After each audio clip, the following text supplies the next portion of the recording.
Baradog sekarang ada di depan rumah kediaman Argosari. Kita akan bicara tentang bagaimana kita mengupdate status istighfar kita. Bahwa manusia itu tidak terlepas dari kesalahan. Sedikit banyak bahwa kesalahan itu kita sendiri yang akan merasakan. Semakin kita merasa bahwa kita banyak dosa, maka semakin terhormat, semakin mulia. Semakin orang mengaku bahwa dia tidak merasa berdosa, maka semakin ia berdosa. Untuk itu maka selayaknya bagi kita untuk selalu update status kita. Status dosa kita, sejauh mana dosa yang telah kita lakukan hari ini dan hari-hari sebelumnya. Dan prediksi apa yang akan kita lakukan, kebaikan apa yang akan kita lakukan pada hari-hari berikutnya. Kita akan hitung per detik, per menit, per jam, manakah di antara dosa dan pahala yang kita lakukan, apakah yang lebih banyak itu dosa atau pahala. Kita tidak terlepas dari dosa kepada Allah vertikal. Sekecil apapun dosa, maka dosa itu tetap akan menjadi hitung-hitungan, hisab pada hari kiamat.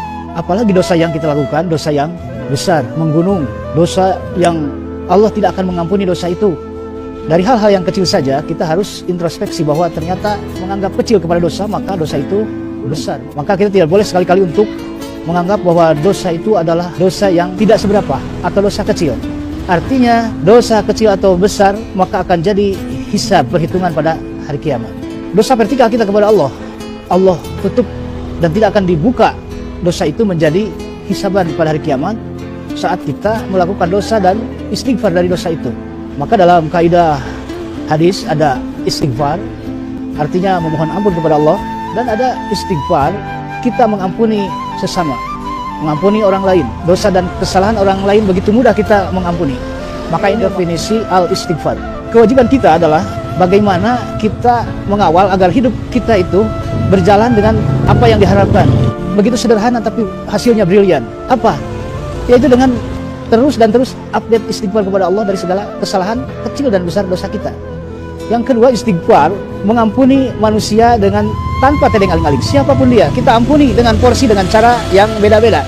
Mengampuni manusia dengan lapang dada, agar dia dengan dimaafkan dosa dari kesalahan dia kepada kita, maka dia menjadi bersemangat untuk hidup. Memaafkan orang yang berutang, contohnya. Oleh Nabi diberikan contoh bahwa mengampuni atau memaafkan seseorang yang berutang itu diantaranya satu, coba ringankan beban hutang mereka. Jangan kau persulit, jangan orang menjadi kesulitan, tetapi kita lebih dahulu mengampuni dia. Contohnya menagih hutang. Itu oleh Nabi diatur etikanya bagaimana supaya orang tetap terhormat. Karena dia tidak bayar hutang itu bukan karena dia menganggap enteng dengan hutang itu, tetapi dia tidak membayar hutang itu dengan sebab kondisi dan keadaan yang memang tidak punya, tidak ada untuk membayarnya. Maka disinilah arti mengampuni, memaafkan, agar dia tetap semangat hidup meskipun dia belum bayar hutang. Apalagi kalau kita punya nilai-nilai akhlak tinggi, seperti yang oleh Nabi disinyalir bahwa pertama, kamu jangan menagih hutang di masjid. Terjadi di antara sahabat saling adu mulut, yang satu menagih hutang dan yang satu yang ditagih hutang.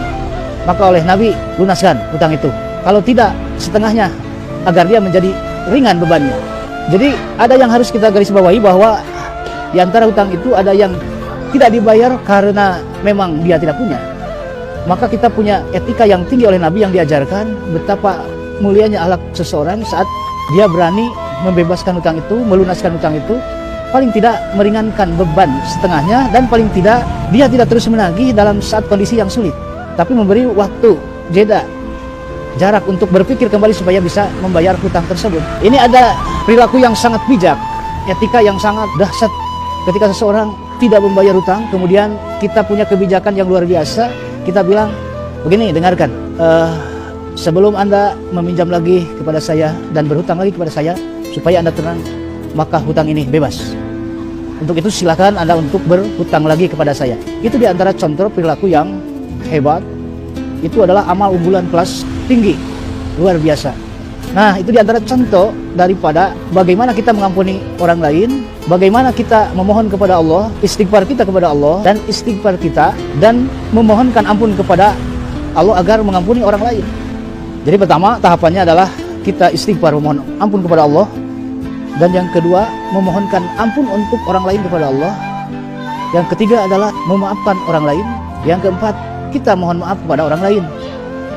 Itu adalah 4 tahapan yang harus kita kawal. Tapi yang satu yang tidak boleh, yaitu memaafkan diri sendiri. Memaafkan diri sendiri itu adalah menganggap bahwa diri tidak berdosa. Menganggap bahwa dosa itu biasa-biasa saja, wajar. Dosa yang kecil itu sudah tidak dilirik lagi, seolah-olah itu bukan dosa. Maka orang ini adalah orang yang punya peluang untuk berbuat dosa lebih banyak dan lebih banyak lagi. Dan akhirnya dari dosa yang kecil yang tidak dipikirkan oleh dia, maka dosa besar pun akan menjadi kecil karena sudah biasa. Jadi sekali lagi, satu, kita istighfar kepada Allah, memohon ampun untuk diri kita. Kemudian yang kedua adalah memohonkan ampun untuk orang lain kepada Allah agar orang lain diampuni dosanya. Yang ketiga adalah kita mengampuni orang lain, memaafkan orang lain, dan juga kita memohon maaf kepada orang lain. Yang tadi yang terakhir yang harus kita jaga, jangan sampai kita memaafkan diri sendiri karena dosa-dosa kita. Itu artinya kita lebih cenderung kepada menganggap enteng terhadap dosa dan kesalahan kita. Ketika kita sedang menguburkan jenazah, maka oleh Nabi diajarkan, pertama, tidak ada tahmid, tidak banyak basa-basi saat kita menguburkan jenazah di makam. Yang Nabi ajarkan adalah Nabi memberikan nasihat. Kata Nabi, apabila selesai menguburkan jenazah, maka istaghfiru li akhikum fa innahu yus'alul an was'alullaha tasbitan. Silakan kalian memohonkan ampun untuk dia, jenazah yang baru dimakamkan. Sebab ada dosa yang tidak bisa diampunkan melalui jenazah itu sendiri. Dia yang punya dosa, tapi dia tidak mampu atau dia lupa bahwa dia punya dosa seperti itu. Yang tahu adalah kita, orang-orang yang pernah kita dibuat dosa oleh dia. Maka dia dimintakan ampun, istighfar kepada Allah agar diampuni dosanya. Artinya peran kita sebagai manusia, makhluk sosial, khalayak itu betapa pentingnya bahwa antara kita dengan orang lain itu saling membutuhkan. Saat berperan orang lain untuk mengampuni dosa, di sanalah kita harus berpikir bahwa ternyata kita itu makhluk sosial yang butuh dengan orang lain. Istaghfiru li akhikum fa innahu yus'alul an. Kamu harus memohonkan ampun kepada Allah, sebab dia, jenazah itu sebentar lagi akan ditanya. Dan mintalah ketetapan iman, ketetapan surga, kebahagiaan di alam kubur agar diterangi alam kuburnya, diampuni dosanya. Terangnya alam kubur itu disebabkan oleh pengampunan dosa oleh dirinya sendiri saat hidup, tobat dan tobat yang disebut dengan update istighfar. Kemudian dibantu oleh orang lain saat menguburkannya di makam. Maka kita saat dimakamkan atau kita saat memakamkan adalah kewajiban yang telak agar saling mendoakan. Ada doa dari Nabi tentang bagaimana agar kita hidup ini menjadi hidup yang cemerlang dan brilian. Yang dimaksud adalah bukan hidup bermegah-megah dengan harta, tapi kita sudah punya bayangan bahwa hidup hari esok itu lebih baik. Harta apapun tidak akan lebih berguna ketimbang kehidupan kita yang lebih baik setelah kita mati. Hidup setelah mati, akhirat, surga.